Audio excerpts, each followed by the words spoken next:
So with those words, on behalf of our Chief Executive and Secretary, Dr. Joseph Emmanuel, and CISCE, Professor Mehrotra, we welcome you to this platform. We have with us the head of schools and middle school coordinators from 1,000 schools, 999 schools or 92 schools from across the country. Sir, we can begin with the meeting now. Very good morning, Namaskar to all of you, and welcome to this session. Thank you, Bhavnaji, for that introduction.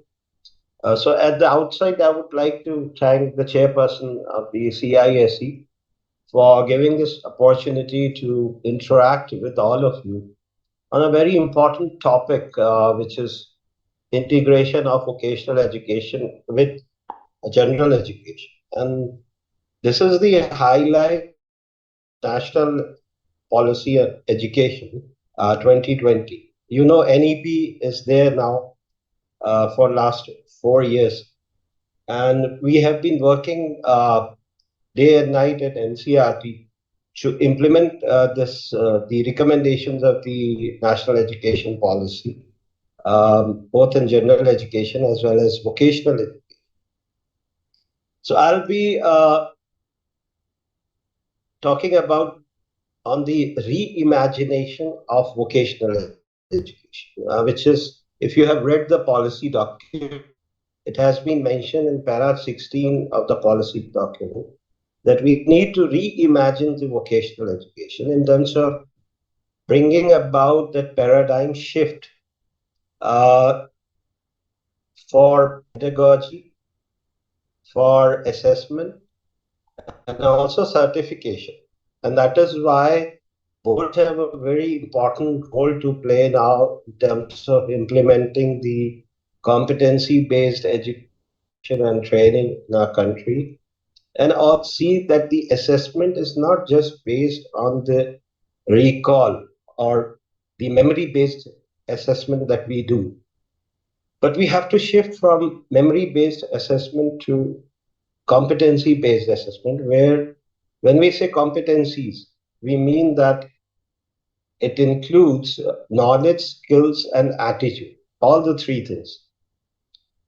So I'll be first talking about our institute, what our institute is. This is known as Pandit Sundarlal Sharma Central Institute of Vocational Education.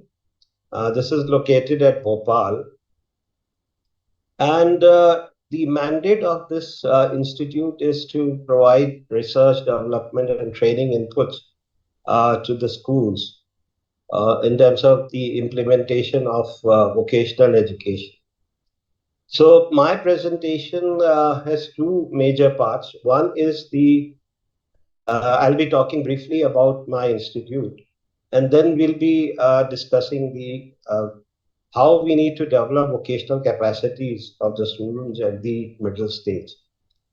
So I'll just share the presentation, and then we'll have some questions after the presentation. And just a minute.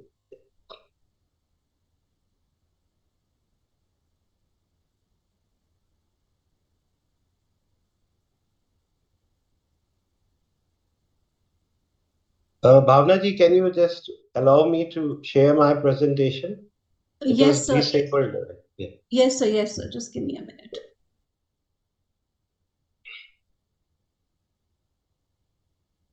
So I've spent almost 28 years now in the same institute, working on different aspects,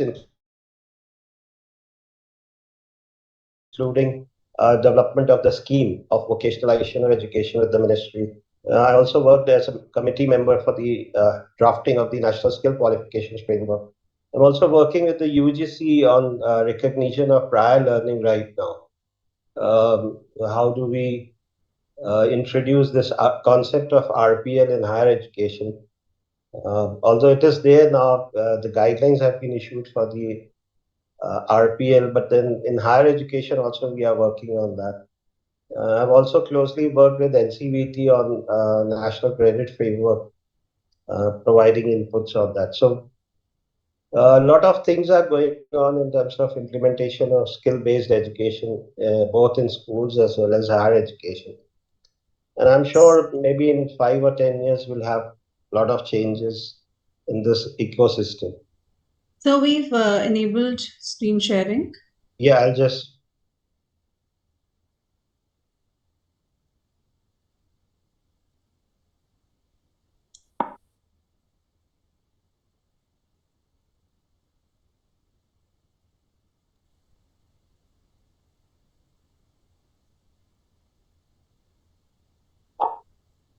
Okay, so the topic, as you all know, it's integrating skill education and building vocational capacities at the middle stage. Although the work is going on in this direction in terms of textbook development and finalization of the guidelines for the stage, but I thought I'll share with you some of the conceptual understanding that we need to have in terms of implementation of vocational education at the middle.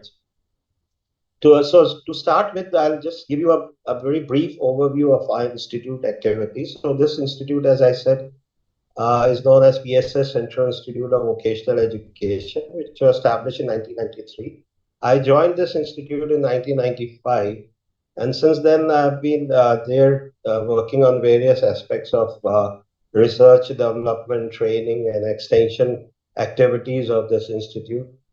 So it's a constituent unit of NCRT, which is under the Ministry of Education, Government of India. It is also a UNIVOC Center, UNESCO's International TVET Project Network Center, and I'm the coordinator for this particular center. We are closely working with the international center located at Bonn, Germany, and so there are majorly these are the roles and functions of this institute. Role we have research. We undertake research and promote research in areas related to vocational education training. We are developing guidelines, curricula, student textbooks, newsletters. We also publish a journal called Indian Journal of Vocational Education. It's the only journal in the country which is specifically on vocational education. We do training and extension, so we collaborate and network with government departments, government organizations, and other stakeholders in vocational education training and promote and implement the schemes and programs there. So we have 6 departments and 5 centers, as you can see on the screen, that we have Department of Agriculture and Animal Husbandry, Department of Business and Commerce, Department of Engineering and Technology, Health and Paramedical, Home Science and Hospitality, and Humanities, Science, Education, Research. So we are covering all the disciplines in our institute, and we develop guidelines for the implementation of the various aspects of vocational education. And we also develop the curricula. These are all learning outcome-based curricula that we do for grades 9 to 12. So we have job role-based vocational subjects right now. I suppose you all are aware of that. That we are now implementing a scheme which has job role-based vocational subjects, and these are offered along with the general education subjects. So if I give you example, like in beauty and wellness, we have assistant beauty therapists in grades 9th and 10th, and we have beauty therapists in grades 11th and 12th. We have uh, uh, domestic data entry operator at 9th and 10th, and we have junior software developer job role at 11th and 12th. So likewise, we have a solanaceous crop cultivator in agriculture in 9th, 10th. We have micro irrigation technician in 11th. Similarly, in media entertainment, similarly in logistics, construction, plumbing. So there are more than 18 sectors that we are now dealing with, and 88 job roles, curricula and textbooks we have already developed. So more than 17,000 schools are already implementing the vocational education program, and we hope that in next 5 years uh, there will be a tremendous increase in the number of schools who would be implementing vocational education, including the schools under the CISCE. So it's the right time that you all are there, and because we are going to introduce vocational education for the first time in grade six, and this will be from grade six to eight, that is your middle stage. I'm sure you all will be the ambassadors of this particular program in terms of the implementation of vocational education at the middle stage. And we really look forward for your kind cooperation and help in effectively implementing this vocational education in schools, particularly at the middle stage. Because if the beginning is good, then definitely the end will be very good, and we'll see a drastic change in terms of the skilling of our students. Because now it's very important, particularly if you look at the jobs now. Most of the jobs are competency based jobs, and we have to really provide that kind of opportunity to our students to develop competencies rather than just the knowledge. So we have to really work hard on this. So these are the different departments and centers that we have. Now coming to the PSSCIV official YouTube channel. So besides the textbooks or the curricula or other materials that we are developing, we have also developed digital resources like the videos. So I would request you all to kindly subscribe to our official YouTube channel and see the videos that we have produced for a variety of occupations or the job roles, even on different aspects of implementation of vocational education. Now, coming to the definition of vocational education, which is often referred to as skill-based education or work-based learning. So I have simplified this definition to make you understand where the focus is. So it's a form of education that focuses on providing learners with the skills and knowledge necessary for specific trades, crafts, occupations, or careers. So there are two important aspects that you need to remember. One is when we talk about vocational education, then we have to focus on the development of competencies. Now, competencies, as I mentioned earlier, includes knowledge, skills, and attitude. So, just like what Mahatma Gandhi had said about basic education, which was later on termed as Nai Talim, and it became the foundation for the policy 1986, National Education Policy, which was formulated and which highlighted the need for implementation of work experience program. I suppose you all remember that we have undergone this particular program, the work experience program, which was later on renamed as socially useful productive work, SUPW, after the Ramamurthy's recommendation. Then later on in 2000, the National Curriculum Framework of NCRT renamed it as work education. So we have been, changing the names of the work experience, but changing the name is not going to really make a difference, and that is why the National Education Policy has mentioned that we need to actually bring about that paradigm shift in the implementation of the whole education per se, means make it more holistic, and also integrate skill-based education with the general education. So these vocational courses are actually aiming at some particular craft, occupation, or trades, and thereby the students would be able to make a right choice. What is happening in our school system, that when students they are passing out after 12th, they don't know where to go. I mean, they are not certain about the career paths because because of the lack of career guidance and counseling, because of that they are not given an opportunity to select a particular occupation or a craft as their career choice. So we have to bring in all these things. So if I give you an example that in cricket, MS Dhoni, Sachin Tendulkar, Sunil Gavaskar, and all, they made a choice right in the beginning. So that I would like to be a cricketer. And this is how they developed their skills or the competencies because they were very clear in their mind that what they would like to. Similarly, Steve Jobs, Bill Gates, and all who were dropouts, said to be dropouts or college dropouts, but then they decided their career that this is where I want to go. I want to get into the innovation. I want to create something in computers, and this is where. And there are several other examples where children have done outstandingly, uh, uh, you know, in their field, whatever field they have chosen. So, what as teachers or as the school, we have to be responsible in bringing in that kind of education system where people they develop the kind of competencies that is required. So the focus has to be on competencies rather than just the qualification that we provide to our students. So with that background, the national education policy has emphasized on the integration of vocational education with general education, and it has said that there should not be any hard separation between arts and sciences and between vocational and academic stream. We have to recognize unique capabilities by identifying and fostering the unique capabilities of each student.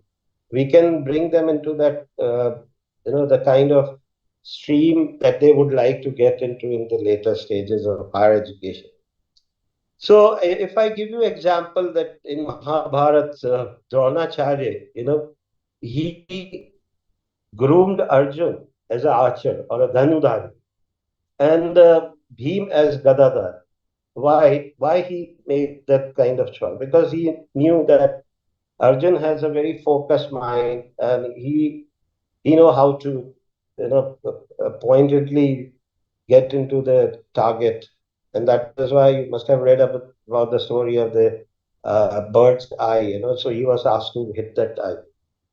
Similarly, if I talk about Bhim, so he was heavily built and tall with strong muscles, and also he could easily lift Gada. So, based on the capabilities, unique capability of every child, we need to also groom them in terms of their competencies. Similarly, multidisciplinarity. It says that there should be a holistic education across the sciences, social sciences, arts, humanities, and sports. So, teachers have to come together to bring about that kind of difference in terms of providing holistic education across the subjects or disciplines. So if I give you example of multidisciplinarity which can be implemented in schools, so suppose if you are organizing a activity of vermicomposting, where you use earthworms to compose to turn biodegradable waste material into compost. So as you imagine that all the teachers are there. So language teacher would be asking the students to write the spelling of earthworms or the vermicompost or vermicomposting like that. The art teacher would ask the students to draw the diagram of the earthworm and maybe label it. Then the science teacher would be explaining about the anatomy, physiology, and all those things about the earthworm and how the earthworm converts the biodegradable waste into compost. The social science teacher can say, like, let's take an example. Aristotle once said that earthworms are the friends of farmers. So, how they are friends of farmers? So, what are the qualities that they should have to become friends of farmers, like the teamwork, cooperation, all those things? So, soft skills would be integrated through social sciences. So likewise, maths teacher can tell the students that okay, now you measure the dimensions of the tank or the bin. What is the shape of the bin or the tank? So those kind of questions will actually help. I mean, these will be the reflective questions which the students would be answering. So what I'm trying to say that instead of just focusing on the subject or the concepts that we teach in different subjects, we need to bring about this kind of multidisciplinarity in our schools where around the activity you teach various concepts and working principles. So students would understand how to apply their learning, whatever they have learned from the academic education, they would be able to apply that in that particular field.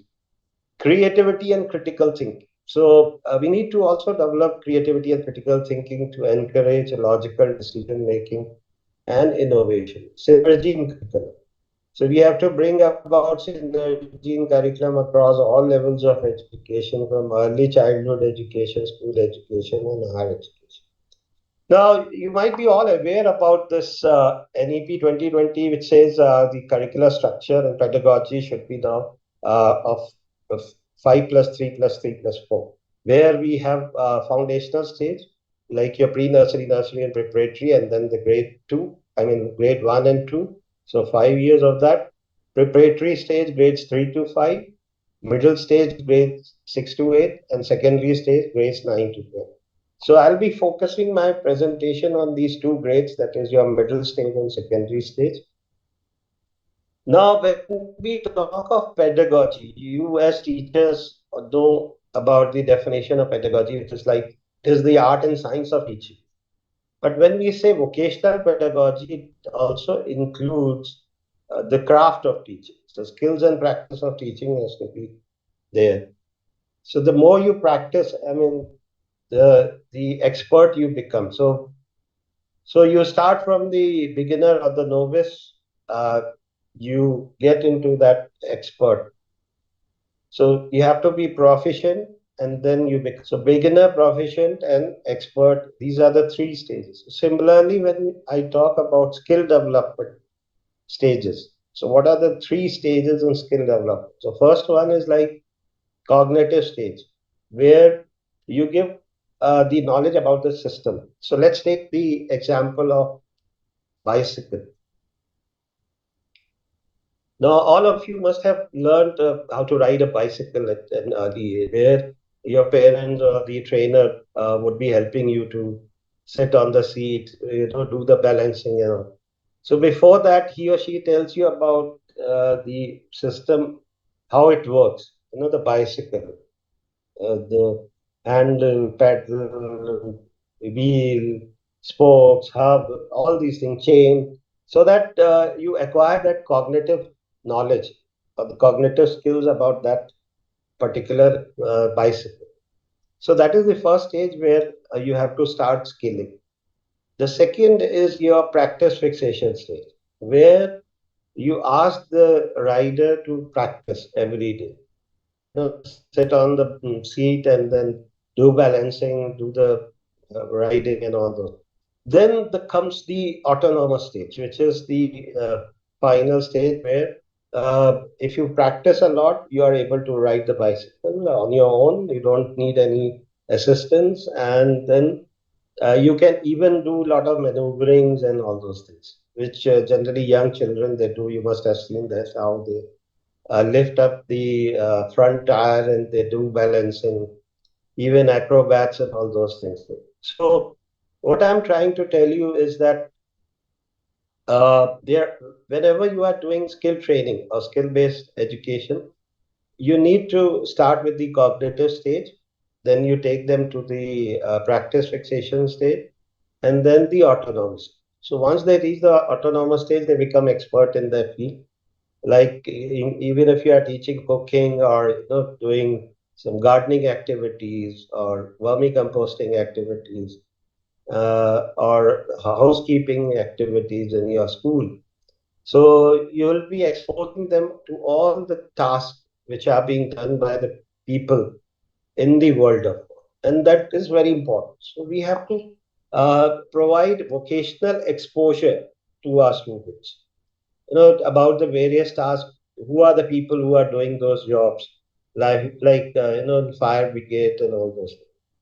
So the NEP 2020 says that learners should get vocational exposure and hands-on experience within a variety of vocations, like through projects. So project-based learning is being emphasized at the middle stage. So when we are implementing these activities, we have to ensure that students are doing hands-on activities. It's not just telling them. they should actually involve themselves, and the teachers have to demonstrate these skills. See, until and unless you are able, you're not able to do the task, so you cannot ask a learner to demonstrate. So you should be expert in that, or you call an expert from the world of work, like a potter, for example. So you invite a potter in your school, ask him or her to organize it. You must be doing it as part of the hobby classes and all, but it has to be more organized so that every child gets a hands-on experience in terms of developing those motor skills, so fine motor skills, gross motor skills that they are able to do. So bagless days, the NEP talks about bagless days. 10 bagless days at least should be implemented in the schools, where students don't have to bring bags, so the books and all those things. And throughout the day, they will be participating in the activities. Local arts and crafts persons can be, local craftsmen or artisans can be invited in the schools for teaching or training. So NEP also focuses on the Indian knowledge system, that is Lok Vidya. So it says that through the vocational education, we also need to implement this Indian knowledge system where, uh, for example, tribal knowledge, forest management, organic farming. So there are a lot of traditional things that are being followed, still followed in these tribal areas. So we can learn from them, even at the local crafts that we have. So all these things needs to be incorporated in our schools. So we have to expose learners to the world of work through internship programs. You can even implement internship programs in schools where students are sent to internship for say 10 days or 15 days, where they do intensive learning in terms of working on computers or pottery, or workshops, in automobile workshops they can work. Why this is important? Because they will acquire employability skills. So if I talk about employability skills from grades 9 to 12 that we have introduced, which is the core skill that we are implementing from grades 9 to 12, we have five components in the employability skills. So first one is communication skills. Every child should be able to, effectively communicate with others. So when we say effective communication, so every teacher should know about the communication cycle. Every teacher should know about the 7 C's of effective communication. Every teacher should know about the importance of listening. Similarly, if the teacher, they are able to communicate effectively or impart effective communication skills through role plays, group discussions, and other project-based activities, then it will be very useful for the child to learn. Otherwise, what happens is that teachers are not able to transfer their skills to the students. So, what I'm trying to stress upon is that every teacher should acquire those skills, particularly the employability skills, for transferring those skills to the students. So intensive teacher training programs are to be implemented uh, for communication skills. The second one is self-management skills. So every teacher, every student should learn about how to manage self in terms of the self-control, self-awareness. Doing yoga, meditation, and all those things really help in controlling your mind. So mindfulness and all those things which are coming up right now in a big way. People are overstressed with work. So how to manage time. Time management is a very important aspect today. So all these things are covered in the self-management module. The third one is ICT skills. You all know about this, so I'm not going to get into the details of the ICT skills. Then the fourth one is entrepreneurship skills, and the fifth one is green skills. So we have introduced for the first time this green skills concept, and we have been given award by the European Training Foundation for this initiative on green skills. We have included it in our curriculum. So what I would request you all to please visit our website, PSSCIV website, and see the curriculum that we have developed. and also visit you can download those textbooks of employability skills, and these are very useful material. I'm sure you'll find it very useful in terms of training the teachers as well as the students on these employability skills. So we have to provide exposure to the vocational skills, give them a lot of opportunities for hands-on learning. So when I talk about the vocational exposure at the middle stage, we have to take them through these three stages. So the first one is a vocational orientation, which will help learners in describing their abilities, motivation, interests, and aptitude. Vocational awareness will help learners to explore the world of work and perceive the relationship to the world of work. Vocational exploration will help learners to identify their place in the world by exploring various vocations and occupations and importance in becoming productive citizens. So at the middle stage, the approach which has been suggested through the National Curriculum Framework for School Education is to enable students to develop an interest in nature in through the forms of work. So this is very important here, that when we are talking about the implementation of vocational education at middle stage, there are three forms of work which have been mentioned here. And these are life forms, machine and materials, and human services. So the activities have to be designed by the teachers. Of course, NCERT is coming out with a book on these three life forms, but then teachers have to be very innovative in creating projects for the schools at the middle stage, keeping in view the local context, the resources available, the requirements of the children. They can design their own projects and implement that in the schools for developing their vocational capacity. Now, when I say vocational capacity, what it means?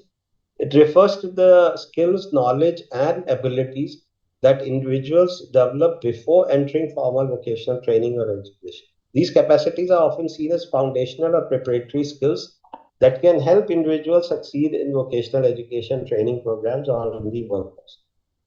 So as you are all aware that now in the middle stage, we'll have three languages along with mathematics, art education, physical education, science education, social science education, and vocational. So this is a new subject which has been added in grades 6 to 8.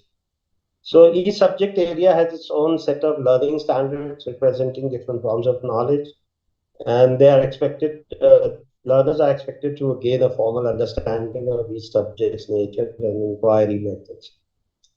So when I talk about these three terms, which is like curricular goals, competencies, and learning outcomes, so let's first see the definition of that, and we can have a discussion on these three terms later on.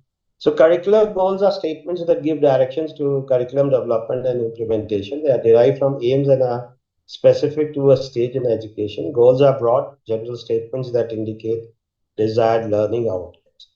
So when I say learning outcomes, what do we mean by that? We have been talking about learning objectives earlier. You must be all aware of that.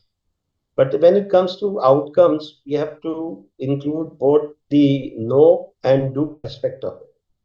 So the learning outcomes are the statements that help a child or the teacher or the student or the teacher to understand what would they be able to do at the end of the unit course of the term. So they should be able to know and do. I mean, these two things should be there. It's not just knowing, it's about doing. So when it comes to doing, then the action verbs have to be used in the statement. Say, for example, we generally use like in learning objectives, understand. So how are you going to know that the child has understood the concept or something which you are trying to make him practice? So you should use verbs, action verbs like describe, explain, apply, demonstrate, all those things when you are framing the learning outcomes. Then competencies, as I mentioned earlier, these are the knowledge, skills, and abilities and behaviors that contribute to individual and organizational performance. Learning outcomes are statements that describe the observable and measurable. So there would be certain skills which are observable, and there would be other skills which can be measured. Like, for example, when you are seeing a child doing cutting of the rose stem, the stem cutting is done in case of rose plant, you will be observing how he or she is doing. But in case of typing, you can measure the speed of the typing.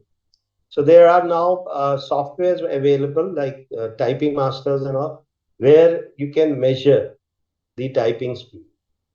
So, or even you can see the complexity of the competencies acquired by the learner, which could be like the student is able to type at a speed of 40 words per minute without making any spelling mistake or grammatical mistake. It becomes more complex. So the level of complexity you have increased by saying that the student will be able to type at a speed of 40 words per minute without making any spelling mistake. And again, you can make it more complex, saying that without making any spelling or grammatical mistake and grammatical mistake, it can be both. So this is the way you have to define your learning outcomes. Now, coming to the content at this stage. So this will be like both the theoretical and practical concepts, including the theories and conceptual frameworks. And it will be centering around these three forms of work, which I mentioned earlier: work with life forms, work with machines and materials, and work in human services.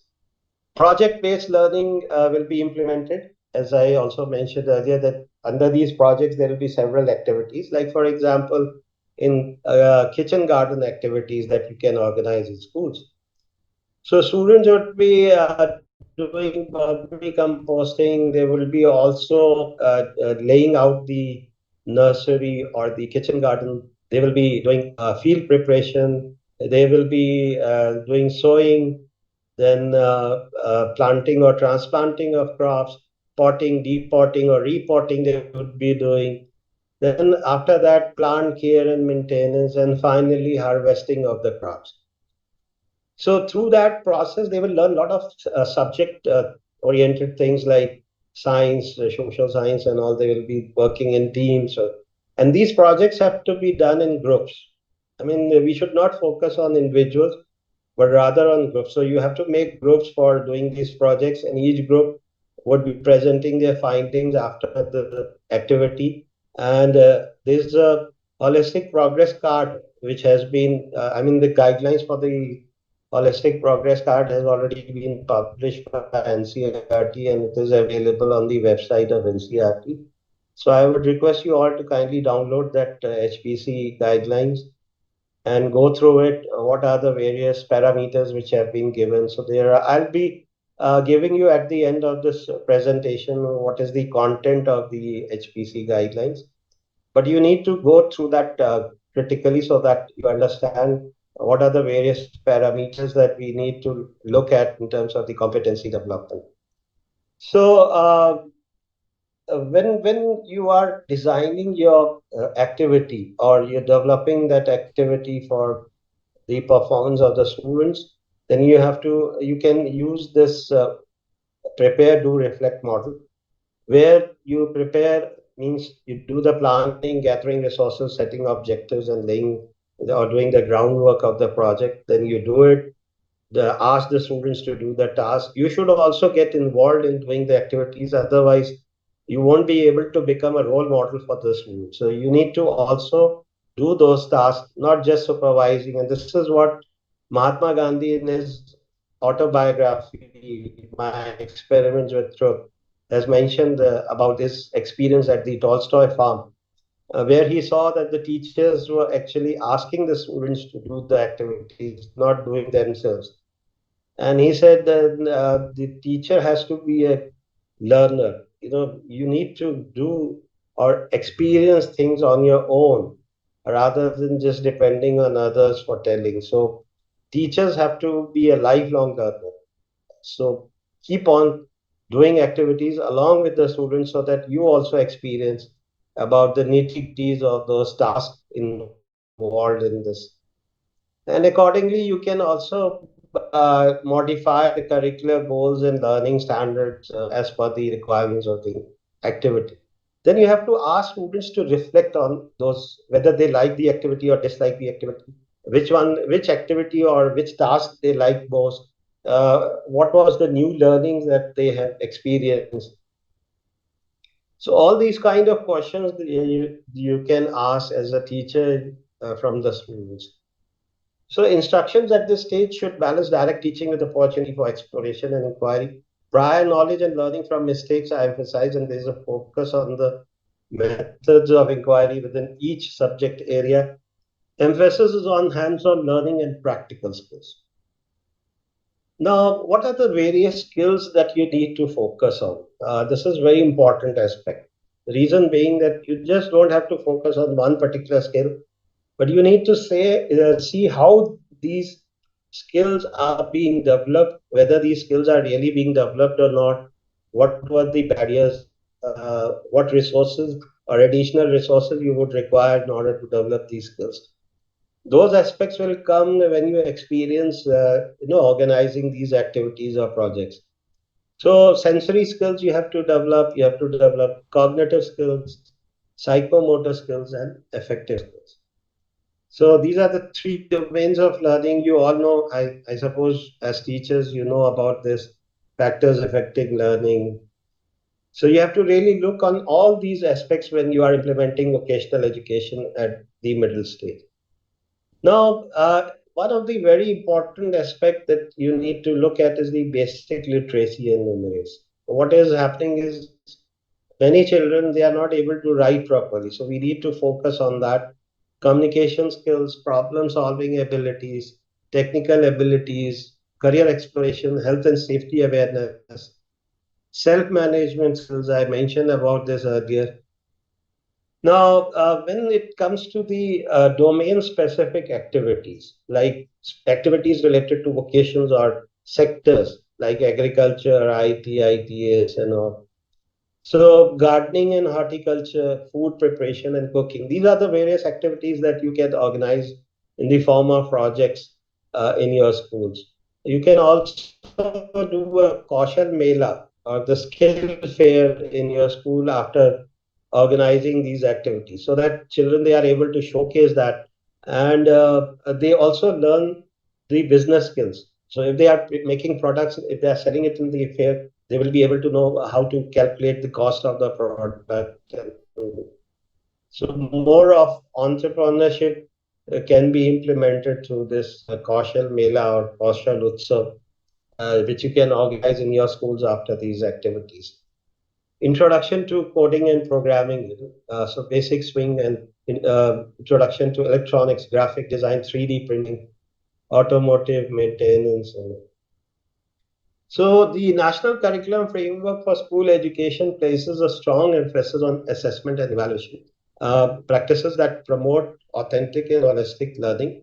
And it also says that we need to assess learning through a variety of methods, such as projects, portfolios, and real world applications. So this kind of assessment shift, I mean, the practices that we need to implement so that the learners that they are able to demonstrate their understanding and skills in meaningful and contextually relevant way. So the assessment design should shift the focus from content retention to conceptual understanding. Summative assessment should align with the competencies defined in the learning standards. So this is what I was mentioning earlier when we talked about the three stages of skill development. So you take him to from the beginner to progressive and then to the proficient or advanced. Now this is the about the various components of the holistic progress card, which I was mentioning earlier that there are three parts. Part A has four sections. So general information, all about me. So student would be writing about himself or herself. My ambition card, uh, then the parent teacher partnership card, student progress card, and the holistic summary. So now, what are the key takeaways of the this session, which I just took very quickly because of the time? that we have to integrate vocational education with general education or academic education. We have to provide early vocational exposure to our students. Skill education at the middle stage has to be implemented as per the work forms, life form, machine and materials, and human services. We have to focus on hands-on learning, and we have to provide holistic assessment of learners. These are some of the photographs of the vocational education in different states. So, for example, in agriculture, Goa is doing very well. In agriculture, they are implementing these activities at the middle stage, uh, even earlier to the NCFSE. So, both at middle stage as well as 9th, 10th, 11th, 12th. And Goa has come out with a plan also to implement the NCFSE. By 2027, they would be able to implement completely this the National Curriculum Framework as well as the NEP 2020. Students of retail vocational subject in Haryana, you can see how they have gone for a visit to a mall where they are learning about the various aspects of retail. Security in Haryana, even the girls are learning about the fire extinguishing and all those aspects. Travel and tourism in Sikkim, then healthcare in Haryana, the retail in Jammu and Kashmir. So this is a video you can prepare on your own now using AI. So we also need to focus on futuristic skills. And these are like artificial intelligence, data analytics, machine learning, 3D printing, IoT, Internet of Things that we can promote in our schools at an early age. Like coding has been introduced from grade 6. So this is a video I created using 3 AI-based softwares. One software was used for converting text into voice. The second was used for selecting the character. And this third one was used for making the video. So you can see here how I made him to speak about any piece.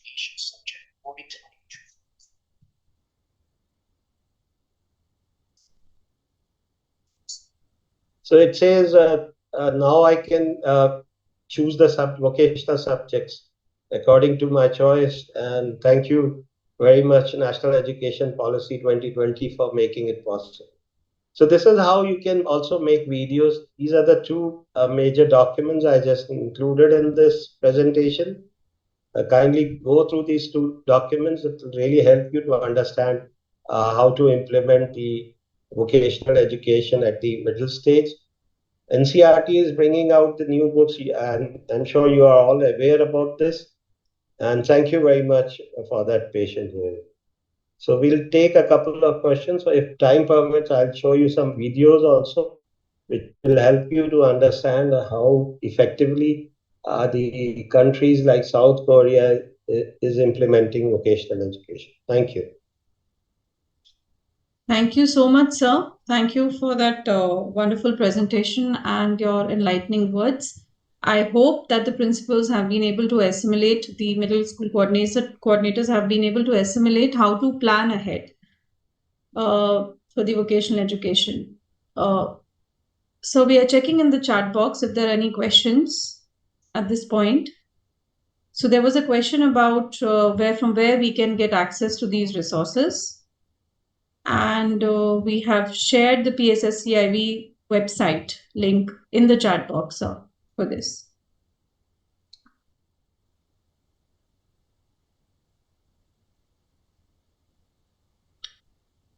Any question, or should I show one video film of So South Korea? somebody's asking, can music be a part of vocational education?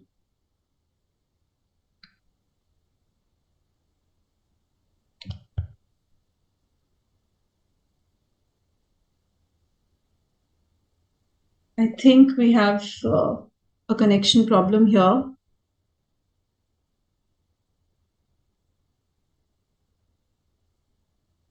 I think sir has been logged out because of connectivity issues. Just give us a minute.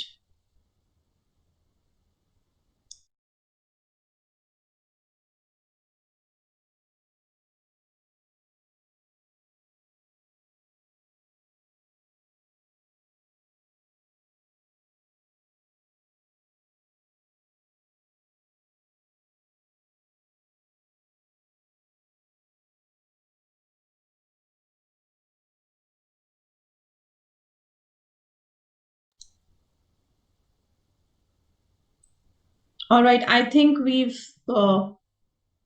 lost touch with Sir right now because of his correction. He's been logged out. We'll wait for some time.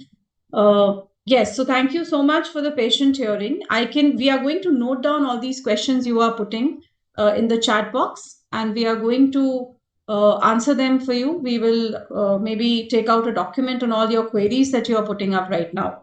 We will do that. In the meanwhile, now may I please request our Chief Executive and Secretary, Dr. Joseph Emmanuel, sir, is here with us. Sir, may I please request you to address the 1,000 participants that we have from all across the country. They are here to listen about the building vocational capacities at the middle stage level, sir. Dr. Emmanuel.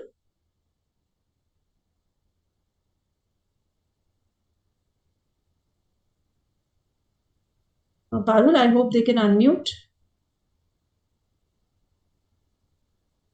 I know.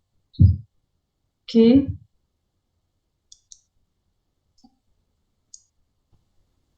Yes.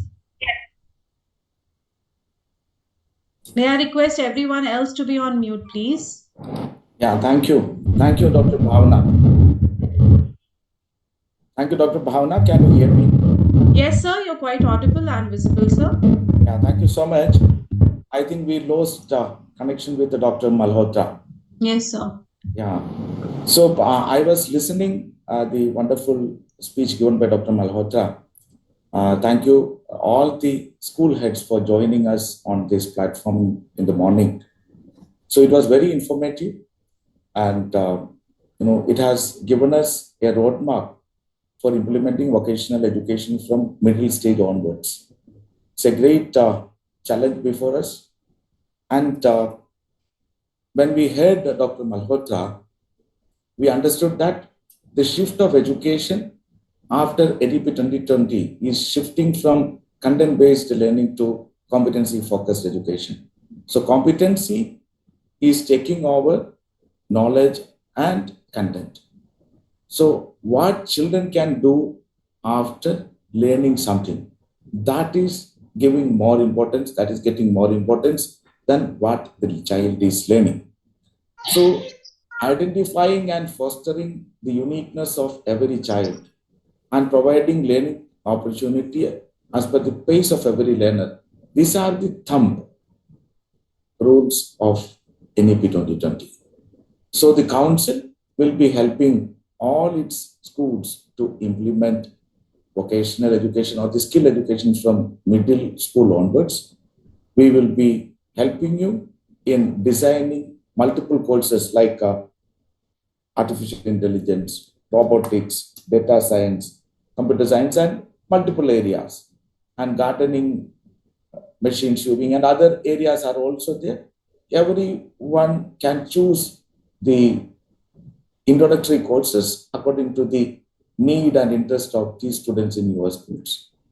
It's very important to introduce our children to skill-based education from early years. That is the importance of implementing or introducing vocational education from middle stages. So hand, head, and heart all should come together, all should put together for making that education which is useful for life. When a child comes out from our school, he should be able to face the challenges thrown by the real world. That is very important. The education should give a child a good, decent livelihood, decent living, and beyond that, it should help a learner to come out and excel in life, to be happy in life, to learn to enjoy whatever he or she does in life. So all these things will come from hands-on experience in the classroom. So our focus should be to shift the content-based education to competency-based education. What is competency-based education?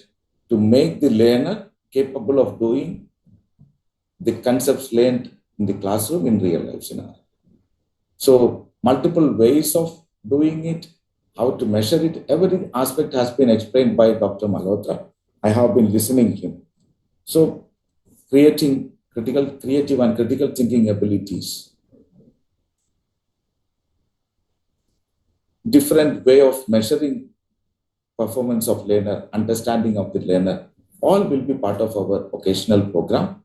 And with your support and with the cooperation of experts like Dr. Malhotra and from the experts of NCRT, skill education will be introduced in the council schools in the years to come. And all of us should prepare for that. All of us should understand the need of promoting skill education and how to embed skill education within the normal schooling.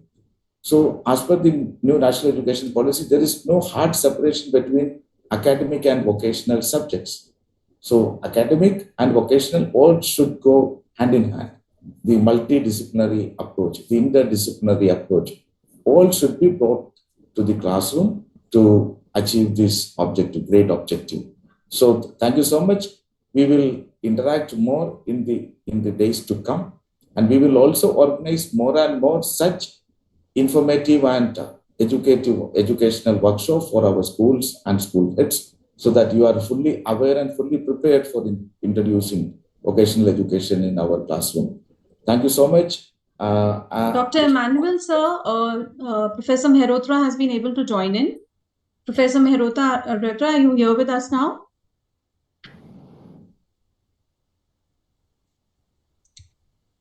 Professor Malhotra?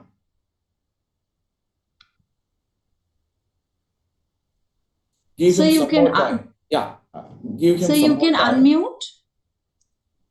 No, you may have to help him because Yes, I sir, we are was not doing able to that. unmute. Yeah. So,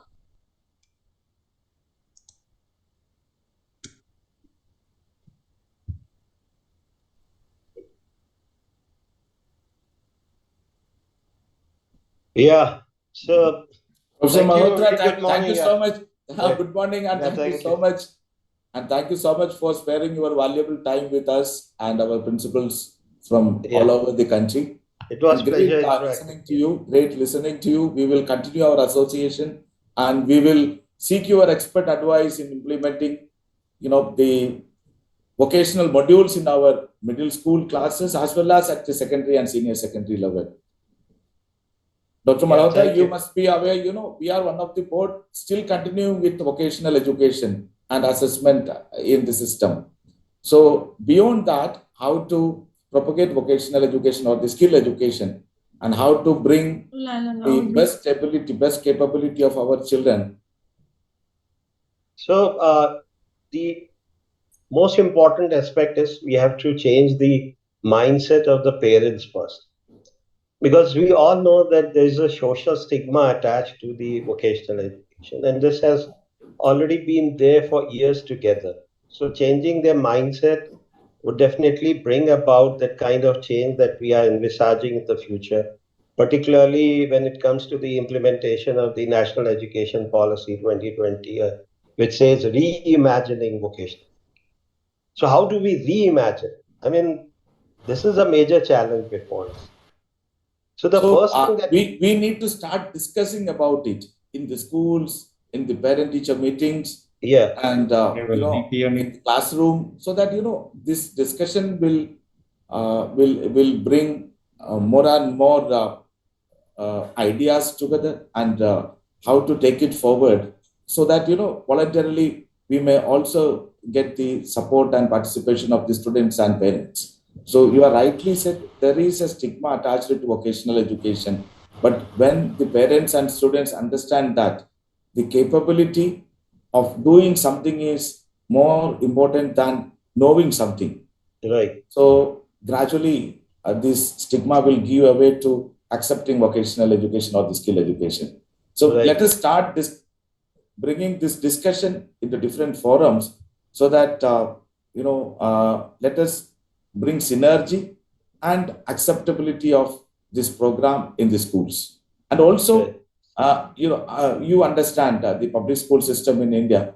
So wherein, in our society also, white collar, blue collar, all those divisions are there. So let us start with the white, then slowly, bring everyone to hands-on experience and, that gardening and all such areas. everything is important. So the NEP also give a lot of importance for environmental education. So environmental education will not be complete without a clear understanding of how to groom the plants and how to grow the plants and all, how to maintain it. Everything is important. So we need to begin that discussion immediately. Then slowly we can get the acceptance of the society, and collectively we can take it forward. Right. And we seek your support and guidance. Sure, I'm there with for the implementation of the program. Yeah. We have been working together, and you have seen how the other school boards progressed in this respect, and how they have, got the attention of the parents and student community by introducing courses like artificial intelligence, robotics, data science. The moment they hear about such courses, they will be more attracted to it. So then slowly and steadily, we can introduce them to other areas too. That is what I believe. You can correct me, or if you can supplement me, Dr. Vinay. Yeah. So the second aspect, which is another important aspect, is that we need to link head, heart, and mind. I mean the hands together. So this is what Gandhiji has said, that 3H. So head, heart, and hand has to be linked together when we are providing holistic education. But we have been overwhelmingly focusing more on the head rather than just rather than also focusing on the heart and hand. This is another dimension that we have to focus. Very true. Agree. Right. So let us start with introducing skill module for middle classes. Then gradually we can take it forward. This is what we are thinking now. Right.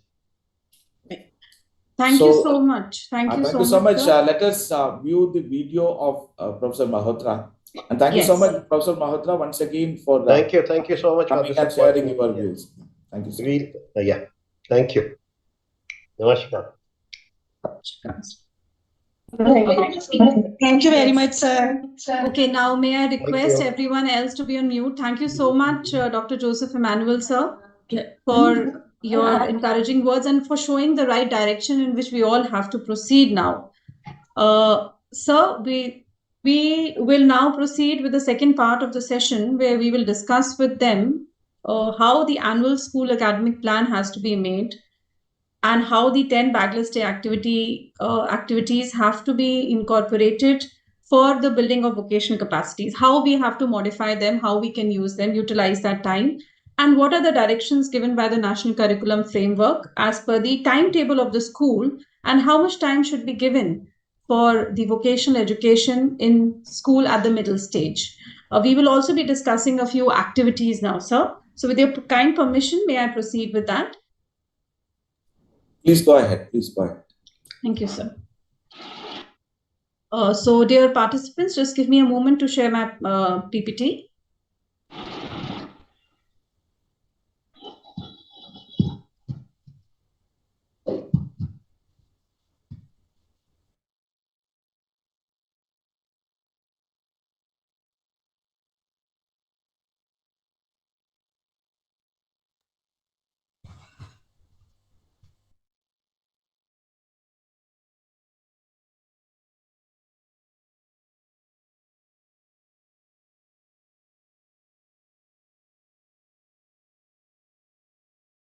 I hope my PPT is visible to all now.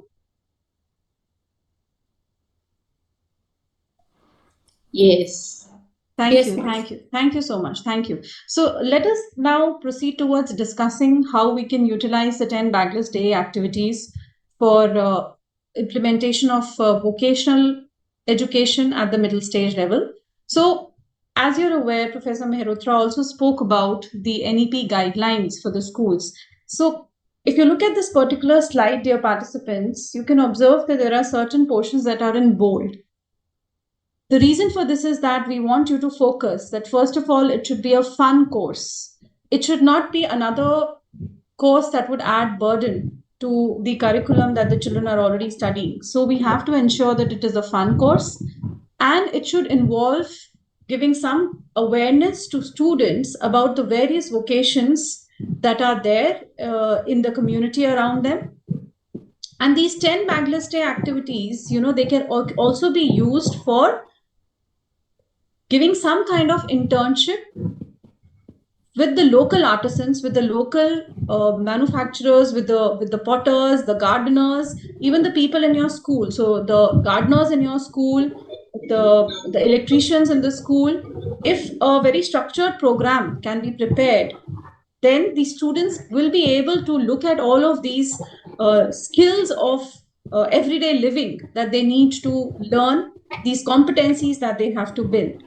And also another important point is that this exposure should not be concentrated to a certain part of the academic year. So it should not be that as a school we decide, all right, when the school reopens in July, we are going to utilize major portion 5 days in July and 5 days in August, and then complete our 10 bagless day activities for the year. No, it has to be a periodic exposure throughout the year. And as you can see, it can be done through the visits to historical places, to the cultural places, and also to the visits to higher educational institutions. Now, why is it important? Because if we look at an integrated approach, this is the time from class 6 to 8 when the children will start thinking about. May I request everyone to be on mute, please?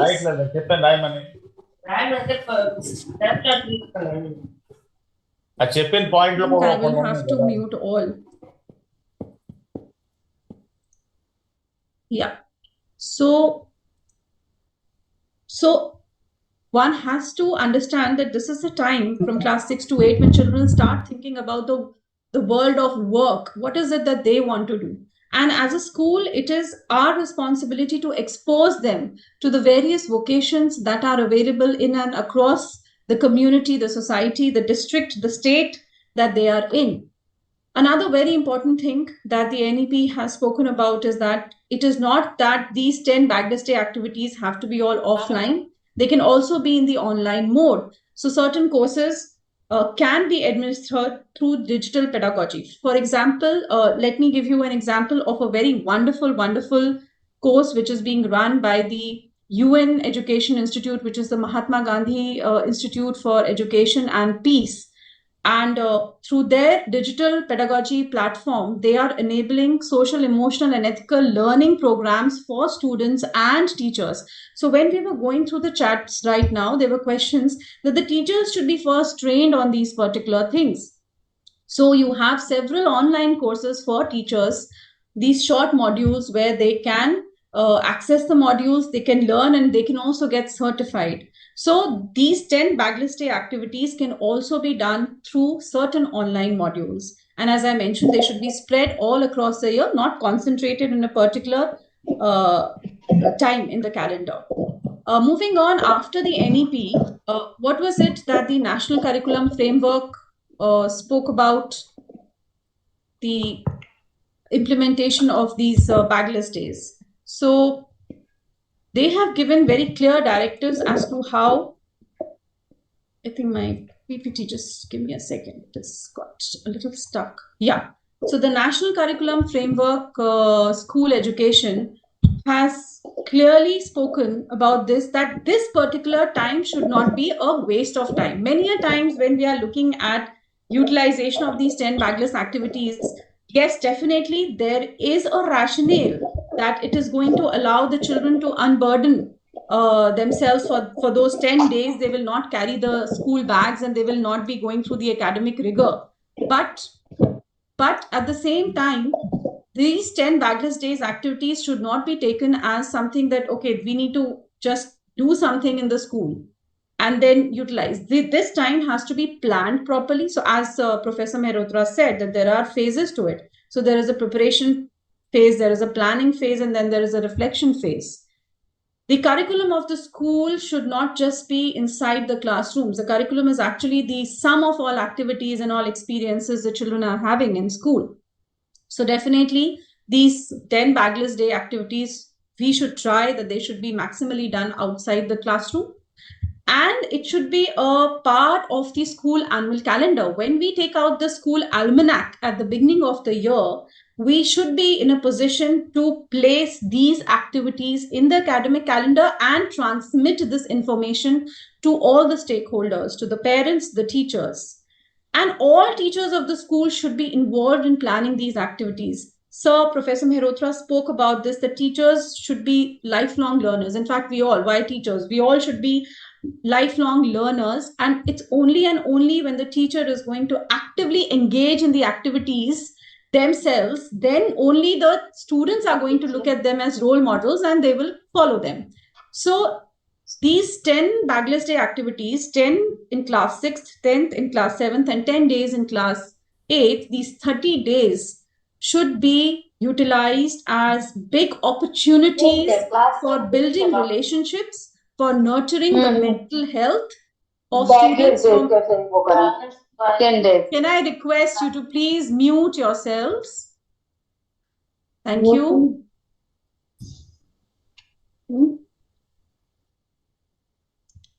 Yeah, so these are opportunities basically in the middle of the school year. Many a times we hear this, that the syllabus is so much, we need to complete the syllabus. Where is time for these? Now the NEP and the NCF has actually given you time, these window periods where we can connect beyond the actual syllabus. But at the same time, is it an activity that has to be taken lightly? No. Since these are opportunities, we need to utilize these opportunities well. And how can we do this in our timetable?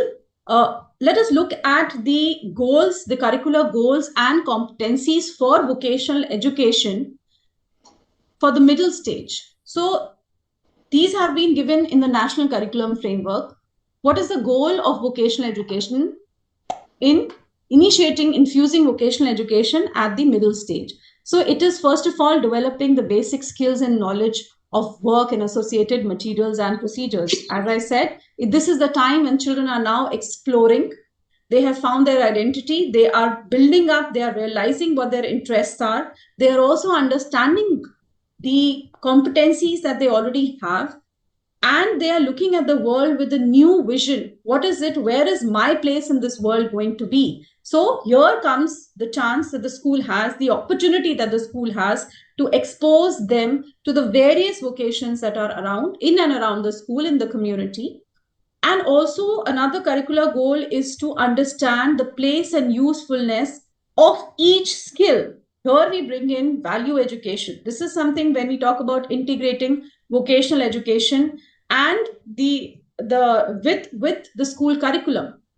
So we need to instill the values in students as they should towards the dignity of all work in the school, whether it is the gardener, whether it is a sweeper, whether it is the driver, whether it is the artisan outside, whether it is the teacher, principal, anyone, each work, whatever the vocation the person has, we need to respect it.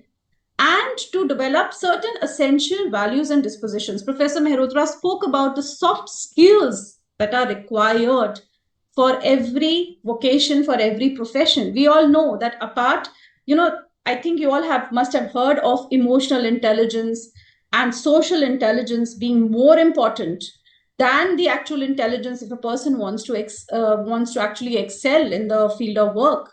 So now is the time when we start instilling in students the importance of social skills, the importance of communication skills, the importance of etiquettes, the importance of mutual respect, the importance of teamwork, the importance of collaboration, patience, tolerance. These are the windows of opportunities. And let's go back to the document of the National Curriculum Framework, open that document and see what exactly are the curricular goals given, the competencies given.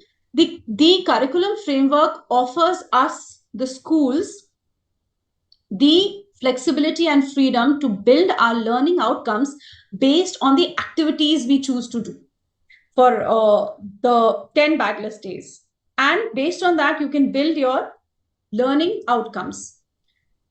Now, let us look at what is the time allocation for vocational education in the National Curriculum Framework for the middle stage. So overall, you can have a look that, there are 2 working Saturdays and there is a class time of 40 minutes for each subject. This is a template of a timetable which has been shared in the National Curriculum Framework. And they have clearly said that at the middle stage, 110 annual hours should be dedicated to vocational education at the middle stage. Now, I think we can understand the import, the seriousness with which we have to take up and integrate vocational education, because a certain number of hours are to be dedicated to vocational education in the school curriculum.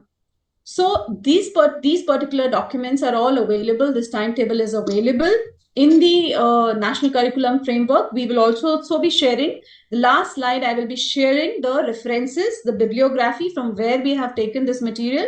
You can take a screenshot and you can use it in your school.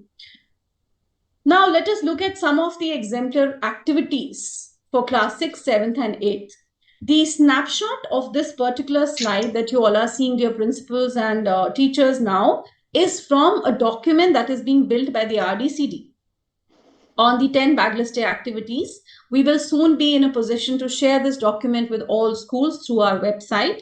So when we look at the 3 forms of work that were also mentioned by Professor Mehrotra, so work with the life forms, work with materials and machine, and work in providing human services, we have actually built connections and progression from the subjects, the ICSE vocational subjects that we are offering in class 9th and 10th. So as you can see on the slide, I hope my slide is visible. Can I just have one person unmute? Only one person unmute and tell me. It is visible. It is visible. Thank you. Thank you so much. So as you can see on this particular slide, this allows ICSE a beautiful opportunity to map the progression of our vocational subjects that we are offering. So suppose from these vocational subjects, you are offering 2 or 3 at your school. You can build the skill education for class 6th, 7th, 8th also on the same. And we will be sharing with you the link of those documents from where you'll be able to do it. For example, auto service technician, I think we have already prepared the lesson plan for this. We will be sharing also in this particular document as to how at 6th, 7th, 8th level, if you want to bring some awareness in children about auto service technician, about cookery, about fashion designing, how you can go about it. We have actually prepared lesson plans and we will be sharing it soon. Now, as you can see, for class 6, we have mentioned virtual trips to museums, science and centers. I'm sure the schools are doing all of this. Then what is going to change? The learning objectives have to be put in place before we plan an activity. This is very, very important. All of this is now going to be documented. So a proper plan has to be made. The annual plan has to be made. Then the timetable has to have those spaces, the learning spaces in between for vocational education. And we have to map whether the learning objectives that we started with, we been able to achieve those learning objectives for our students? So when we develop this particular plan, what should we keep in mind? This is for all the coordinators who've taken out their time to be here today. How is it? What should we be able to keep in mind? First of all, in the annual calendar, it is advisable to keep 2 to 3 slots, and there should be flexible scheduling. At the beginning of the year, please allow for 2 to 3 slots in the year for 10 Bagless Day activities. There should be collaborative planning. We cannot make a single teacher in charge of organizing 10 Bagless Day activities. There has to be a core team. Maybe you can think of building up a core team for skill education in your school. And that core team can collaborate, involve all the other subject teachers into it. And then only we can actually talk about multidisciplinary and interdisciplinary approach. Otherwise, again, it is going to become a program or a project that we are going to do in silos as a different isolated work that students have to do. And that is not the purpose at all. The purpose is to integrate it. So you will require the help of your mathematics teacher, your science teachers, your social science teachers, your arts, the physical ed teachers, the vocational instructors, all of them, and of course the computer teachers. These should be combined activities. Again, as I say, these are opportunities that the NEP is providing us. we should be in a position to plan well so that we can bring in maybe a class 6 and a class 8 together to do a combined outdoor or indoor activity along with their teachers. Because this is what is going to enhance peer-to-peer learning. It is going to build relationships. It is going to make them aware of how to work in a team, how to be patient, how to be tolerant, how to be cooperative, how to be sharing. Then the objectives should be diverse. So avoid organizing two activities with the same objectives consecutively. So when you plan out the learning objectives, you should ensure that children should not get bored. Suppose we have started, okay, let's have something online. The next also we are having an online. We're calling an expert to talk to the children about a certain vocation. Next time also we call a different expert to talk to the children. Children are going to lose interest. These activities have to be highly engaging. They should be part of it. A one-way, I know this is what a one-way transaction looks like, but I would suggest that it's the medium which is kind of limiting. But at the school level, it should be an activity where the children are very much engaged. And the learning outcomes need to be assessed. So maybe internal assessments, informal assessments, observation checklists need to be built for that particular activity. We will be sharing some rubrics for assessments also when we'll be sharing this particular document with the activities, how to assess the activities. Now, there is a linkage between these 10 backlist day activities, between skill education and vocational education and the national credit framework. I'm sure you all are very well aware that the country is moving towards the creditization of learning hours. So 30 notional learning hours. If a student has engaged in learning hours means it is inclusive of your classroom teaching. It is inclusive of your projects that you are doing. It is inclusive of the community outreach programs.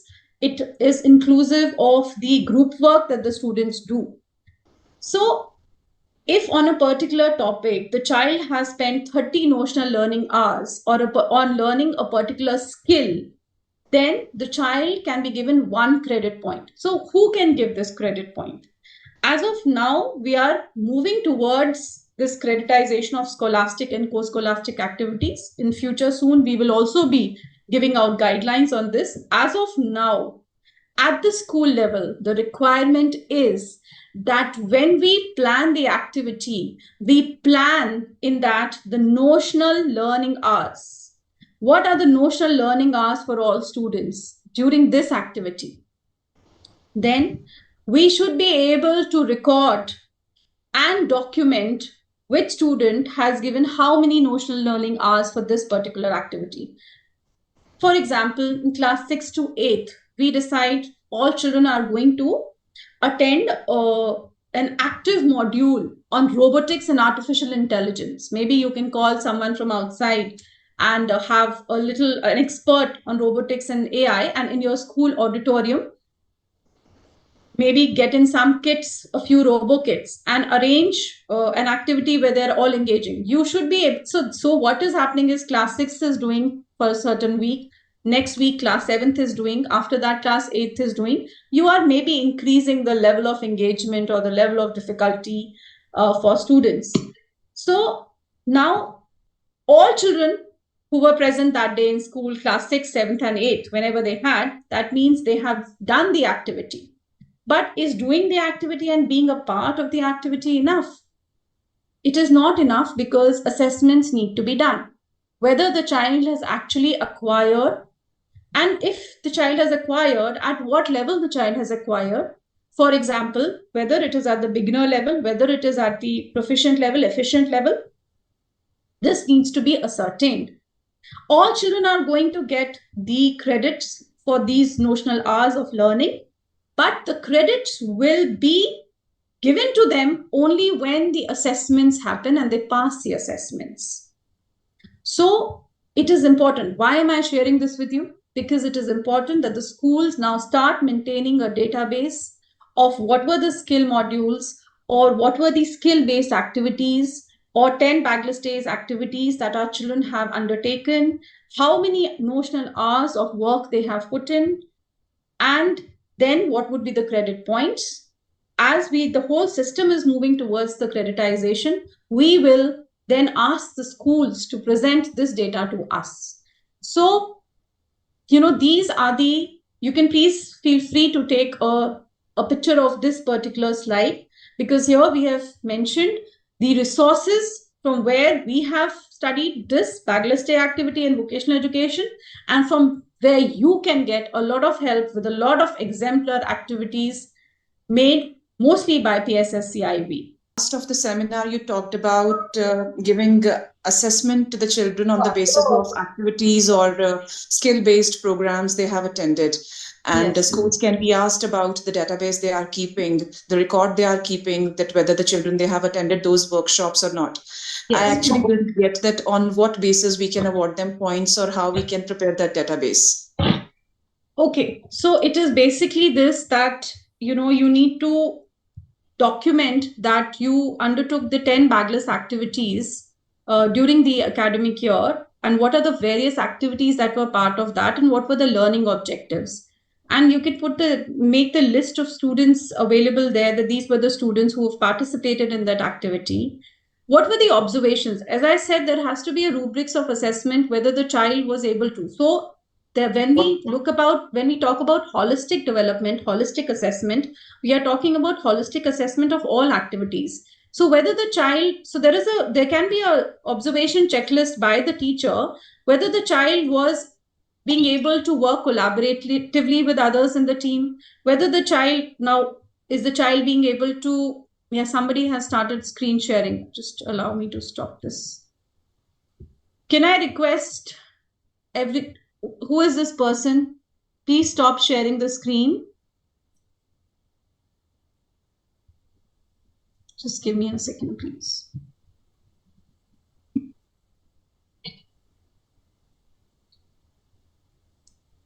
Yeah, thank you. So we need to document first, as I said, the number of hours. Then on that observation checklist, whether the child has been able to achieve what was supposed to be achieved during that learning objective. So what is the level of the child in that particular activity? Whether the child is at a beginner level, means that he's just started, maybe even in terms of social communication, his collaboration skills are he's not that comfortable working in a group. You can record that. You can record when you do the next activity, what has been the progress from the earlier activity. Maybe now the student is more comfortable.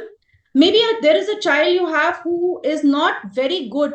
Sometimes we have kids who are not able to utilize their hands, and they are very clumsy, things are falling, they are not able to use or look at maybe very, very minute things like putting a screw in, or cutting something very neatly, or coloring inside a particular thing. You will find that there is a lot of diversity in skills in the classroom and the same age level also. These are the things we have to map. Of course, we do not want everybody we do not intend, and this is not the objective that everybody should become great in everything. The objective is to give exposure of all these activities to everyone, so that they're aware that these are the options available and they learn about themselves. I'm coming back to that question of documenting. So when you document, so the whole class has undertaken this activity. Suppose they have given in 10 hours, or 10 hours divided into maybe 3 weeks into this activity. So you will write there that 10 hours were given for this particular activity. And so once you have done the assessment through an observation checklist, then we do not have to make the children undergo any formal assessment. These are all going to be based on your observations and the teacher's anecdotal records. Those can also be used, but no formal assessments for these, please. And once you have assessed all the children and you have identified what is the learning path for them ahead, then you can give them those credit points for those particular number of hours. And this is a document that you maintain with you right now. Once we come in with the holistic progress report card, we will ask you, when we give you the framework, you will be asked to put all these activities and the levels that the child has attained on these activities in that holistic progress card.